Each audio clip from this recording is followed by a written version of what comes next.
Vous voyez cette petite balle qui virevolte d'un joueur à l'autre? On dirait qu'elle modifie ses trajectoires à sa guise. Derrière ces virages se cache une notion scientifique étonnante, l'effet Magnus. Un effet aérodynamique déterminant pour un grand nombre de sports de balles et de ballons.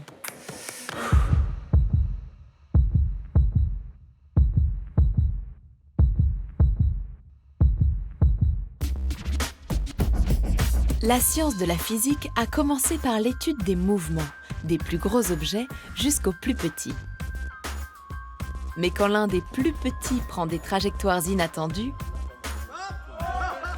les physiciens ne s'en laissent pas compter et ils veulent savoir ce qui se passe. Les champions de tennis de table ont poussé à son maximum l'art de faire prendre des virages à des projectiles. Dans le sillage des trajectoires surprenantes de leurs balles, ils nous emmènent à la découverte de la notion scientifique qui se cache derrière. L'effet Magnus. L'exploitation de ce phénomène dans les jeux de raquettes semble aussi vieille que ces jeux. Au XVIIe siècle, le grand Newton en personne constate son existence en assistant à une partie de tennis dans un collège anglais. Mais 2 siècles plus tard, c'est un Allemand qui marque le point en donnant son nom à cet effet, le physicien Heinrich Magnus. Dès que le tennis a été invité à passer à table, l'effet Magnus est passé du tennis au tennis de table.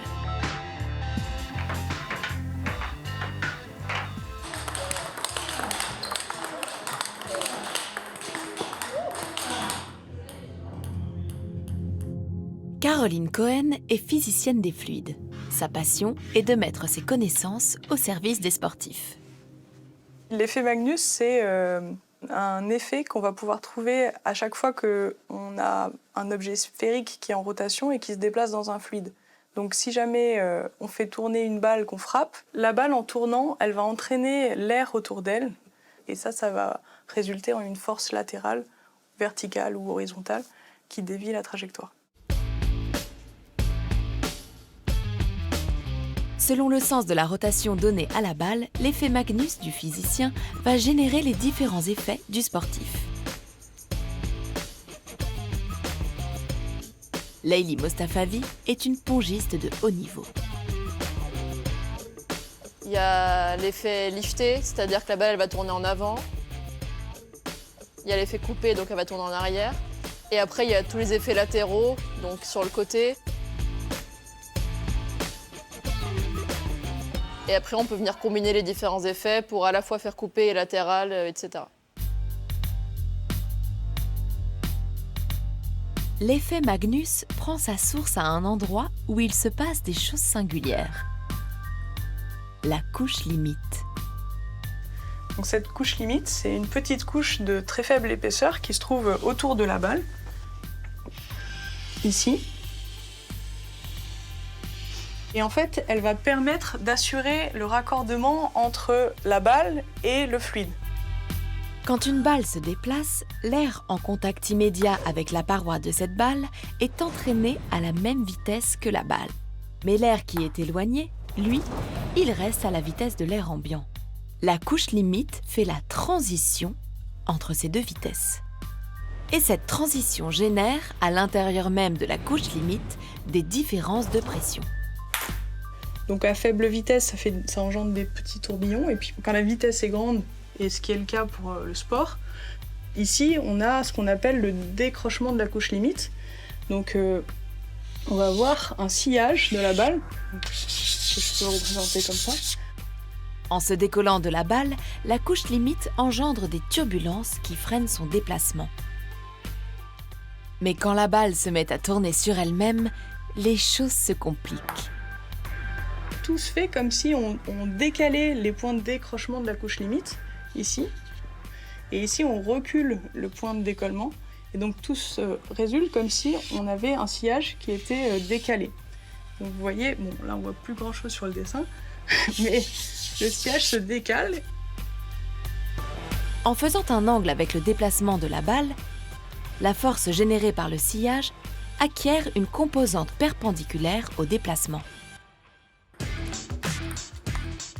c'est cette force qui dévie les trajectoires et qui a été découverte par le fameux Magnus.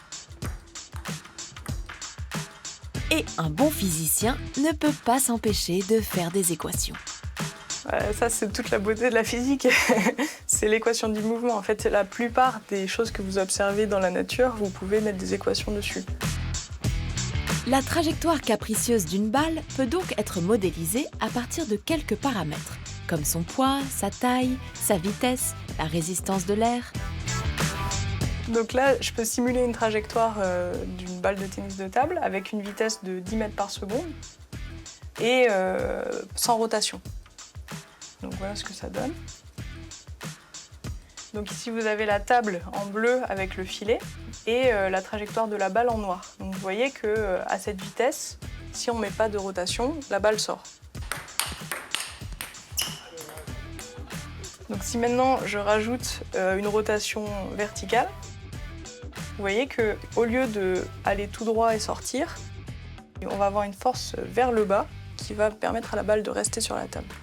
Cet effet, c'est le lift. Et il a un gros avantage pour les attaquants, car il permet de frapper fort dans la balle avec de la marge au-dessus du filet, tout en ayant l'assurance que la balle va retomber de l'autre côté, sur la table.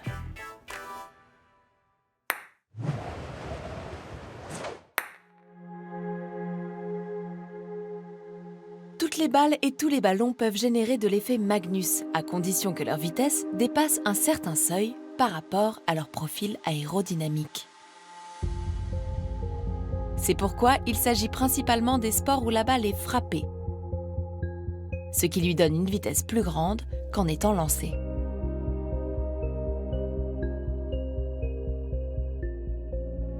Mais l'équation du physicien révèle un autre paramètre déterminant dans l'effet Magnus. C'est la vitesse de rotation de la balle. Et au tennis de table, cette vitesse de rotation a augmenté au fur et à mesure qu'a évolué la surface des raquettes. Ancien joueur et entraîneur, Christian Gobert est passionné par l'histoire du tennis de table. En fait, les premières raquettes de tennis de table étaient des raquettes cordées. Et puis ensuite, on est arrivé avec des raquettes avec une peau tendue. Et ensuite, très rapidement, nous sommes arrivés vers ce type de raquette où on voit un caoutchouc avec des petits picots pour accrocher la balle et produire de l'effet. Et ensuite, de manière industrielle, ils ont produit ces revêtements-là.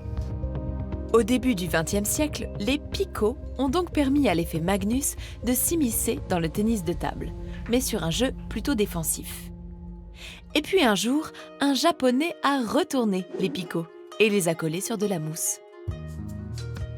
Là, le fait d'inverser le revêtement, on voit que les picots là, sont tournés vers le bois, et bien, ça a permis d'avoir un revêtement plus homogène qui permettait de mieux accrocher. Les balles frappées par cette nouvelle raquette ont vu leur vitesse de rotation s'accélérer. L'effet Magnus s'en trouvait ainsi amplifié. Et les attaquants faisant des lifts pouvaient taper fort en risquant moins de rater la table. Là, ça a augmenté énormément la vitesse de l'attaque. Donc les défenseurs européens étaient pris de vitesse pour arriver à se positionner assez loin de la table. Et ils subissaient aussi la quantité de rotation. Ce revêtement mettait beaucoup plus de rotation que ce picot sec. Le Japonais est devenu champion du monde et les revêtements lisses se sont imposés sur la majorité des raquettes. Le problème, c'est qu'une raquette qui adhère à la balle qu'elle envoie adhère aussi à la balle qu'elle reçoit. Et quand un joueur frappe une balle en retour, il subit la rotation avec laquelle son adversaire l'avait envoyée. En fonction de l'effet que moi j'imprime à la balle, il faut que mon adversaire adapte l'inclinaison de sa raquette et son coup pour pouvoir contrer mon effet.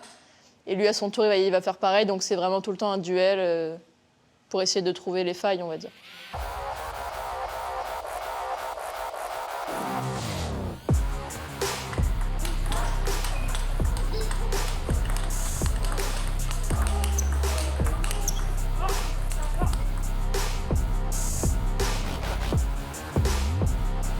Léo de Nordrest est un pongiste de niveau européen. C'est un peu comme si on rentrait dans la tête de l'adversaire. Par rapport à l'effet qu'on va mettre dans la balle, on va pouvoir anticiper où est-ce que la balle va revenir, de quelle manière, agir en fonction. Et puis voilà, c'est un peu les échecs, mais en plus rapide, je dirais.